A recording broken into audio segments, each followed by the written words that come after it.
Hi, my name is Brianna. My topic that I decided to choose was the stress and terror and our human awareness of death and dying and how we deal with that in society. And so, in the next slide, why do we fear death? Death is an inevitable factor of life, and we as human beings have a hard time realizing that there will be an end to our lives on this earth, mainly because there's no way of ever saying what is actually happening once you die, or if you just end up being another part of the earth, or you go to heaven, whatever you decide to end up choosing. No one's been able to die and come back and let us know what happens on the other side. So I think that's the main factor, is because there is such an abstract thought behind what death really is. Secondly, the fact that we have developed a consciousness, it gives us the ability to be aware of our mortality, which is also really scary, because it's very scary to think that at one point we're no longer going to be who we are on this planet. Next slide. The first theorist or scholar that I said to bring up that I found in Chapter 8, most of my discovery came from Chapter 8, and a little section that was about death and dying and bereavement, was Ernest Becker. He was an American cultural anthropologist, meaning that he studied cultures and how they worked.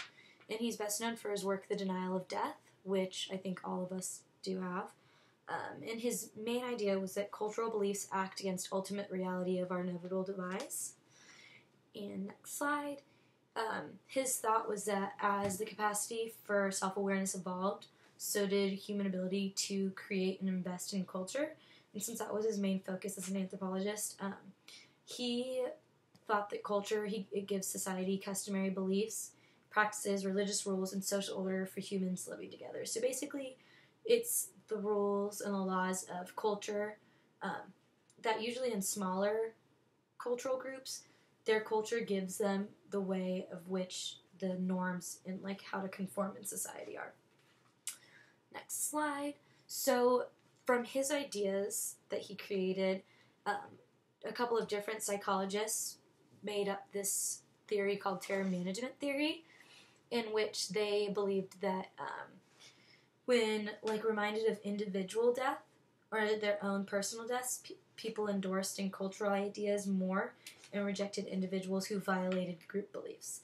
So if your culture, you all believed that when you died, you were going to heaven and all of you were going to be together for the rest of eternity. If an individual in your group in society didn't believe that, then you would reject them because they weren't following to the standards that you as a society and as a culture had believe in, and that was what the standard and the norm is. Next slide. And this theory supports Becker's idea that cultural beliefs are used as an avoidance act against unavoidable reality of individuals' own death.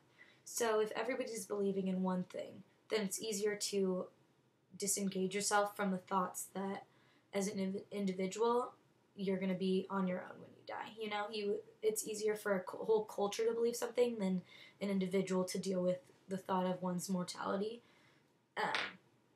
And this whole thing kind of was seen more in younger adults than in older adults who might be nearing death, because I think they would start to realize that it wasn't really about what the culture thought, it was really about what you as an individual thought. Next slide.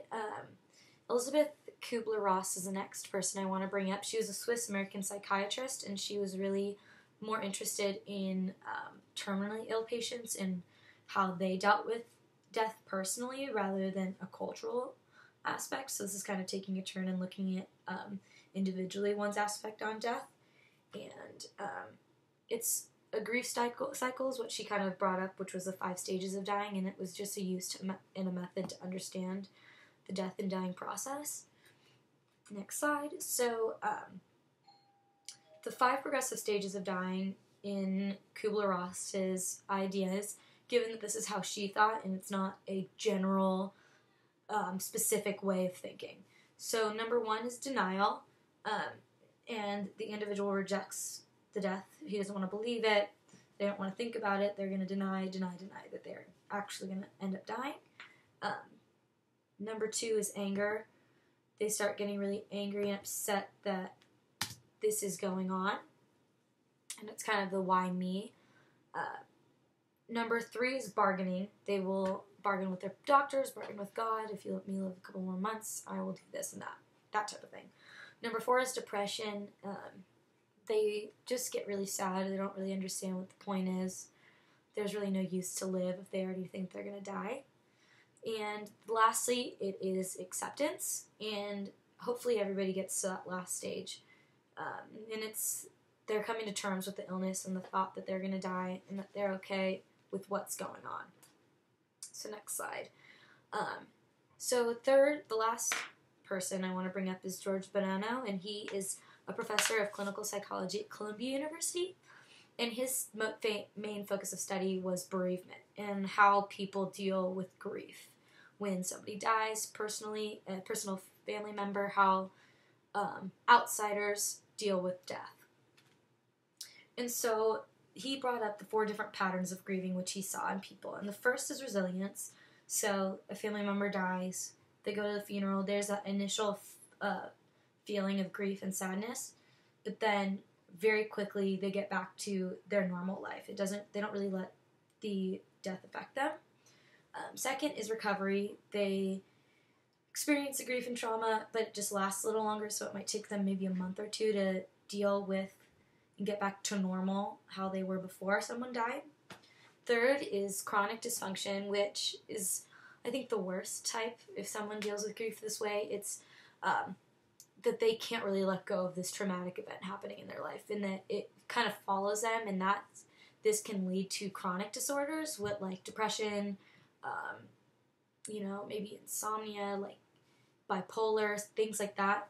Those might happen with this type of grief pattern. And then lastly, it's delayed grief or trauma. So if a family member dies, it might take months or years for the person to feel this grief, and so it's a delayed response.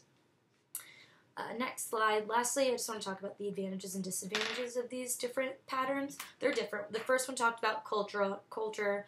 The second was individual, and the third was a member of the family that's dying. And then I think that this is good that we have different tools to look at how we deal with death, but also we have to realize that these are just tools, and they're not aren't explicit. And so I think that's also a good thing to keep in mind. So thank you for listening to my presentation.